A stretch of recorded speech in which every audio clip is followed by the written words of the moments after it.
Hello and welcome back to the channel and welcome to Commentators Corner for the Monaco Grand Prix. An interesting race, last race before the Christmas break, and we have two drivers left over who have kindly given us their time to come and talk to us. We have Steph and Alan Kay in the commentary box with us, myself and Spike still here with you to ask the drivers a couple of questions after that race. If you are watching, you want to ask a wee question for Steph and Alan, then do drop it in the chat below as well. But Steph, you were the first one in, as you usually are. We'll start with yourself. You managed to pick up was it 8th place, I think it was? 7th? Yeah, 8th place. I've not wrote it down. Interesting race though. We did catch you a few times going wide at Sandoval, I'm afraid to say. But sum up your race for you, because Monaco's obviously a very difficult track, of course. Yeah, Monaco's not, as you've probably seen, it's not my strongest tracks or the best. So it's just basically the case of um, qualify as best as I can, and then obviously in the race just try my best just to keep the car going and aim for the points as well. Just aim for like everyone around me to drop off like flies and get the points. So it's just basically of just trying to keep my head down and keep the car in one piece and go from there. Obviously, like the pace and setup wise wasn't great. I just went for a pre setup from the run of the game setup, so just literally just went from there and plodded on. Definitely. So obviously, with a few drivers dropping out, means that best by finishing, you can obviously manage to pick up 8th place. That's some more points for you there. Obviously, be glad that's done. Obviously, first 6 races out of the way. We've now got the Christmas break. Although it's only been short, how would you sum up your first 6 races? 6 races hasn't been too bad. Obviously, with last week's race, was it last week's like Tuesday, um would have been like also gaining points, but obviously like the little incident with Clifford in turn one, which kind of hampered my race. But despite that, first 6 races, I'm pretty happy with it so far. And obviously going into Christmas break afterwards, so just be like looking at the next tracks coming up as we're going into more of the European season. Straight a little trip to Canada. So Fair enough, no problem. And out of the next couple of rounds, obviously once we come back, we've got Canada, you just mentioned there, and then we've got that run of Austria, France, Great Britain, not in that order because I never get it right. Out of those next 4 races, where would you see yourself strongest, and what's your goals for the rest of the season? obviously like Canada, I love the track. I just literally love the track. It just literally flows everything around. Obviously then into France. First time around last season. Didn't do too bad. So hopefully just aiming for a good decent round around France. Austria, again another favourite track I love as well. Nice flowing around the Red Bull Ring. And obviously back on own turf. So I also love Silverstone as well. So looking pretty good, strong tracks coming up. So I try and maximise as much as performance as I can. So. Good stuff. Spike, any questions for Steph at all? Well, normally at this point you say something on lines of no, you stole it. Um, yeah, Usually. Steph, it looked like you were struggling quite a bit with the tyres, especially on the supers. You pitted on lap 10, I believe. So was that just down to tyre temperatures, or was that actually where? No, what actually happened was I actually understeered in cover corners, and obviously with the tide temps being hot, it just literally just did not bite at all, and I just like full lock as much as I possibly can just to try and not hit the wall. And unfortunately, the car just understeered, and which thing just gave me wing damage, but I gave it like orange wing. So it's just a case of okay, I just limp home and just try and change it just in case there's a safety car, I can come back out and join the pack. But unfortunately, no safety car around Monaco. So it's just a case of just like limping it home. I would have got the stint to what as a what saying like mid 20s to pit as I looked at pit strategy, but fortunately due to the amount of wing damage and trying to minimise pit stops, it just didn't work out with over. So opted out to do like 2 to 3 stops. So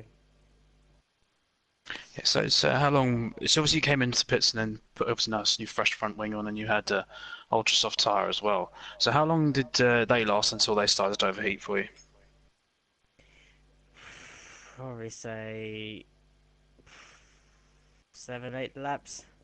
But then on the ultras, I managed to control it down a bit. Obviously, I had to reduce my pace down considerable just to keep it cool and just try not to outburn the actual tyre itself in terms of wear. So it's just literally just like balancing out durability as well as trying to maximise the performance into one. But opted to play safe ball and just take it closely. Yeah, fair play, fair play. Well, at least you kept it out of the barriers, my friend, and you finished the race and got points for it. So well done. Cheers, mate. I'd take 8th place, like 4 points. It all adds up. Absolutely. Definitely. So before we jump to Alan Kay, what's the situation for yourself tomorrow night? Is TTL F2 on, or is there something else running? TTFL is definitely running tomorrow night at the same time and same place as always, 8 p.m. We are going to head to the Temple of Speed. No. Monza. Very nice, excellent. So it's 8 o'clock there tomorrow night on this channel. Steph will be in the commentary box rather than in the racing seat. But thank you very much for joining us, as you always do, Steph. You're a absolute legend every time you join us to give us something to talk about. So thanks very much. We'll try not to rib you too much in the future, but we can't promise anything. But thank you very much, and good points round what we must have been a very tricky race. So thank you very much for joining us. Other person in the box is another former guest in the commentary box alongside myself and Kieran in the past. It is Alan Kay. Alan, that looked like a pretty good race from you. Seen some very nice passing moves. Give us your outlook on the race. What was your perspective? Yeah, it was. Enjoyed that one. That was it was a good drive.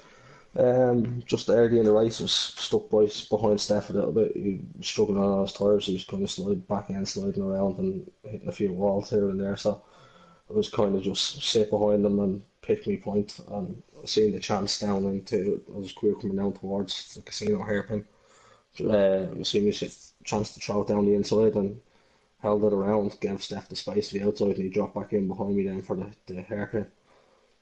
After that, it was just to get my head down, um, just driving my own race. A couple of the lads come up behind me, got back behind me easily enough.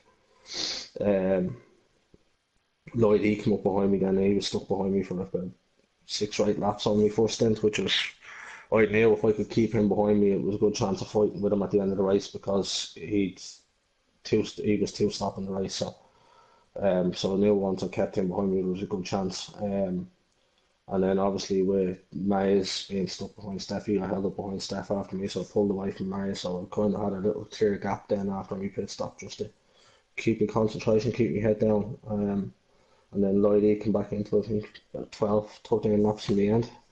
And good little battle. He was stuck behind me. Then Lambo came around and lap us. I tried to go deep into the corner so that Lambo could go up me inside and then I could stop Lloyd E from following him through. But I actually went too deep into the corner and had to hard brake, so Lloyd E got through in the end. But after that, Jeff told me 15 seconds worth of penalty, so there was no point in fighting him. I just sat behind him, tucked in to the finish. Yeah, you done very well. You were one of three drivers that finished with no penalties at all. The other two were the top two, Blizzard and Lambo. Very hard thing to do around Monaco as well. And we did see you as well pull off some really nice overtaking moves. Can't remember exactly who it was, but I remember seeing you a couple of times down. I think it was into Mirabeau as well. Some really, really good moves, really good racecraft as well. Must have been very pleasing for you to pull some of those moves off around here for sure. Yeah, definitely the one on Steph anyway. I owed him that one from, I think, going back season 8 or 9. He made a nice move down into the swimming pool on me in Monaco on season 8 or 9. So that's payback for that one anyway. And yeah, it's good battles with Lloyd E then as well. I suppose would have been the other moves you would have seen, which were it's nice to be able to battle with Lloyd E. He's a good driver. Just unfortunately, he's a little bit quicker than me usually, unless they as Spike is well aware, the pad plays havoc with tyres in certain tracks. Fair enough. And so I'm going to ask you finally before I put you over to Spike. Similar question to what I gave to Steph. Yeah, first 6 races, how would you sum it up? Because this is obviously you back in this driver's seat full time. You weren't racing TTL F1 last season. So how would you sum up your first 6 races? And out of the next 4 races, where do you see yourself getting your strongest result once we rejoin? So I mean, I say that's a good good start. I'm 4 points behind where I was at the same point last season, which was when my season ended last season. So I've been 4 points off, and then when I think back and I look at my DNF in China, which was just me getting a bit excited, realised I was a lot closer to Blizzard and Lambo and all than what I'd expected after a certain amount of laps, and got a bit happy on the throttle and put it in a wall. So that could have been points. And then Spain on Tuesday, unfortunately, I did go out to qualify, but unfortunately it was really severe toothache and just couldn't keep concentration for a whole lap, never mind the whole 33 laps. So I decided at the start line just to pull off to the side and retire and save causing damage to another driver if I was to lose concentration. So that could have been, that's another race road as well. So when I see that I've missed them too, that there could have been point scoring opportunities, and then I'm still only 4 points behind where I was.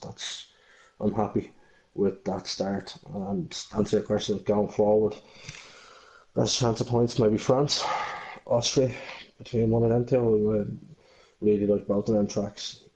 I'm quick at both, so well, quick enough at both. So yeah, I'll be looking to score points at them two anyway. Good stuff, brilliant. Spike, you any questions for Alan? Yeah, so yeah, very nice stint on the ultra soft tyres. So you got to lap, I think it was lap 16 or 17 on those. So what was your main issue? Were they did they overheat, or was it just more of the wear that was more of the issue towards the end of that stint? I got into lap 17, so up to about lap 13 they were fine. The wear started to kick in about lap 13, which wasn't too bad, it was controllable. They started to overheat probably about halfway through lap 15, so I had about a lap and a half with them overheating. But I think the highest they got to was about 108 on the rear right, so which wasn't too bad. I was able to keep it in check, so it wasn't too bad. And poor old Lloyd, he was stuck behind me while I was managing my tyres and my fuel coming towards the end of that stint. So I think me being stuck behind him with this damaged wing at the end there is a bit of a payback. Yeah, absolutely. It was a great stint on those ultras. I was very impressed. Some drivers were pitting as early as lap 10. I think even Lambo pitted on lap 11. So to get them to Quite 16. happy with the super softs actually there. Like that super soft stint could have easily I could have went another 10, 12 laps on that set there as well at the end. So after I finished, like it was still feeling really nice. There was plenty of, it was only something like 41% wear or something. Yeah, the supers do last nicely around Monaco. Again, it's just a question of temperature with those rather than anything else. But yeah, nice stint on the ultras. Both you and Mays especially as well got to always a lap 22 on the super softs because he started 22 or on 23, I think. Yeah. Yeah, so that's a good stint from So the I both caught of back you. up with it with Mars after I came out of pits. I caught back up with him, and that's why I knew he'd go in. So I just tucked in behind him. I didn't bother really challenging him too much.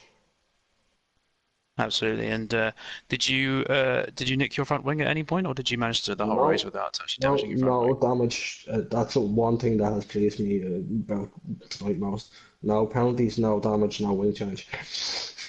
So I think I'm sure I'll be corrected in the chat if I get this wrong, but I think it was only yourself and Blizzard and possibly Lambo. No, I think Lambo did change his front wing actually. I can't remember. I think it's just the two of you who managed to finish that race without damaging your wing. So well done on that one. I'll take And that. obviously keeping the bill down to Sauber a bit lower because there was certainly plenty of front wings being changed in that race. Yeah, well, we got points on the board for us, so that's what was the more important thing there. Absolutely, I mate. knew Yes, did well for the that's team. was yeah. I knew keeping the wing tidy would get us points around here, so that's what my aim was coming into it. I knew that's why, as you see, I didn't run on the hypers and all. It's no intentions of even putting them in my car at all in the session. So Absolutely, yeah. So I gave you my driver of the day because I thought, especially the stint on the ultras was very impressive, and you kept yourself out of the barrows as well. So that's well done for that one. thanks very much. Brilliant stuff. Yeah, and definitely in contention for driver of the day. I think Alan, really good stint there, and obviously without having to repair any part of the car as well, around Monaco is a very good feat there, so definitely applauded for that. And as I said earlier, in terms of penalties, it was only you, Lambo and Blizzard with no penalties, and I think you're right, Spike. I think Lambo did change his front wing on that Hypersoft stop at the end. So I think he did, it was So I think Alan and Blizzard were the only two that didn't have any damage. Obviously, we didn't catch all of Blizzard's pit stops, so can't be too sure. But either way, it was brilliant driving there, and congratulations on a good haul of points here tonight. And that is it. Commentators Corner over and done with. Thank you very much to Steph and Alan for joining us in Commentators Corner. And thank you, Spike, for joining me as well in the booth here tonight. It's been a real pleasure having you along. Hope you've enjoyed it just as much as I have. Yeah, the pleasure's all mine, my friend. It was excellent. Good fun. Fantastic, brilliant stuff.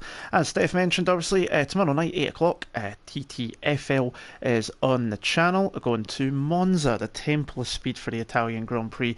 Do check in for that on the channel at 8 o'clock. And as mentioned in the mainstream, Sunday night, TTL F2 will have a stream back on. It's been missing for the last week or two due to no commentator. I am free this Sunday, so I'm going to jump in and commentate over that. Same as TTL F1, but instead of 50% races, it's 25% races, and we will have the Spanish Grand Prix from the Circuit de Catalunya, and then Monaco once again around the Principality. So 8 o'clock here on TTTV for that as well. But that is it for tonight's proceedings here on TTTV. My thanks once again to Spike for joining me in the booth, to Steph and Alan for joining us in Commentators Corner, and to all the drivers that showed up today as well for giving us the race going. This is obviously the end of TTL F1. I always get it wrong every time.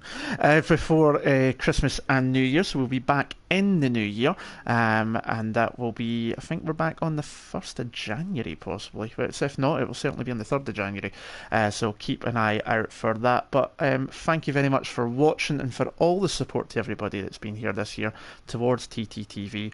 But for myself, for Spike, for all the drivers, for everyone involved at TTTV, we wish you all a very Merry Christmas and a Happy New Year as well, and we'll see you for what is looking forward to being a very exciting 2019. But for now, my name is Andy, and until next time, we'll see you again soon. Ta-ra.